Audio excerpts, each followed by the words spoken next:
Sabe aquela ideia de negócio que, no papel, parece simplesmente perfeita? Hoje, a gente vai fundo para entender o que acontece quando a vida real entra na jogada, revelando os custos que nenhuma planilha consegue prever.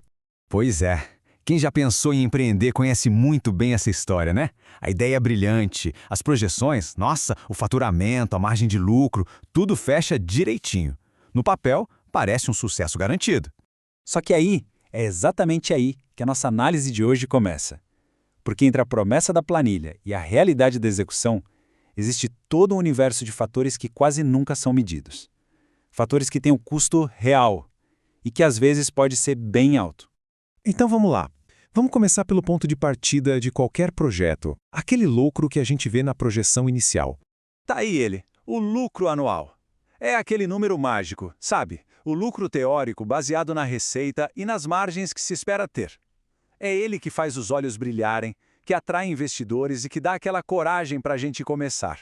Ok? Agora vamos começar a cavar. Vamos ver o que tem por trás desse número. E a história fica bem mais complexa a partir daqui, porque nem todo custo aparece em reais e centavos.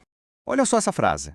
O que não entra na planilha costuma sair da vida. Isso resume tudo. É a ideia central do que a gente vai chamar de custos ocultos. Aqueles que não estão no balanço, mas que são pagos com saúde, tempo e até relacionamentos. E essa distinção é crucial. Pensa bem, de um lado a gente tem os custos financeiros, aqueles que todo mundo conhece, né? Aluguel, fornecedores, marketing, tá tudo lá, na ponta do lápis. Mas e do outro lado? O desgaste mental, as noites em claro, a pressão na família, é para tentar quantificar esse lado que existe o sistema CACO, ou custo de carga oculta. Tá, mas como é que se mede uma coisa dessas? Parece super subjetivo, né? Bom, o sistema parte de uma equação que olha para duas coisas fundamentais: o risco do projeto em si e o risco da pessoa por trás dele. O primeiro pedaço dessa conta é o tal do IC Core Underline Core. Pensa nele como o DNA do projeto. Ele mede o quão complexo e arriscado é o negócio em si. Por exemplo, um negócio que depende de 1000 fornecedores e de um mercado super instável, bom, ele tem um IC Core Underline Core bem mais alto que o modelo de negócio mais simples e controlado. Aí vem a segunda parte, o ICP, ou Índice de Carga Psicoemocional. E aqui a gente está falando do fator humano. Mas, atenção, isso não mede se a pessoa é forte ou fraca, nada a ver. O que ele mede é o quanto de peso, de desgaste, de pressão essa pessoa já está carregando, antes mesmo de dar o primeiro passo no projeto. Só que, claro, nada disso existe no vácuo, né? O risco do projeto e o desgaste pessoal, eles são super influenciados pelo contexto de vida de cada um. Vamos entender como é que essa conta fecha. Olha que frase forte. O sistema não pergunta se você é forte, ele pergunta quanto você já está carregando. É exatamente isso. A questão não é quanto mais de peso alguém aguenta, mas quanta carga já está nos ombros. E o sistema CCO leva isso em conta através do que ele chama de amplificadores de contexto.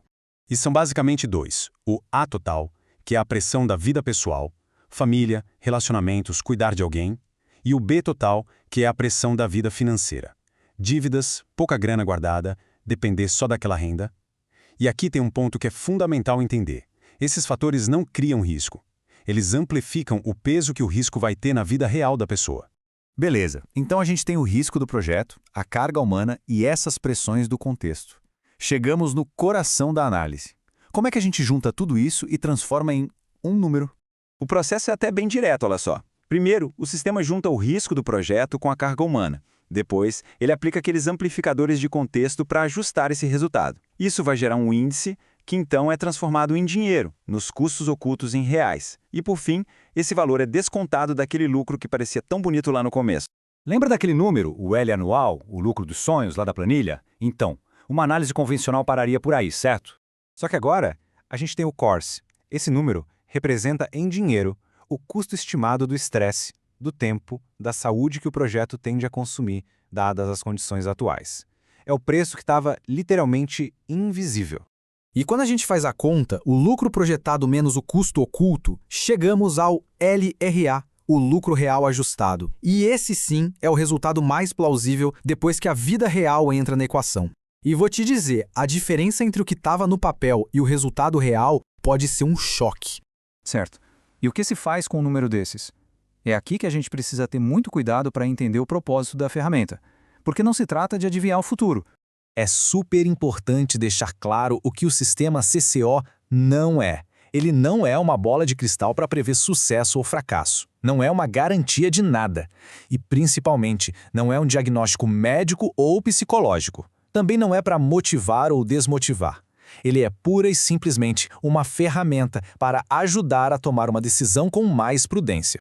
E a filosofia por trás disso é poderosa. Ser prudente não é ter medo de arriscar. É ter respeito pelo próprio limite, por aquele ponto onde o custo fica alto demais e o dano pode não ter mais volta. E, para fechar, fica essa reflexão final que talvez mude tudo.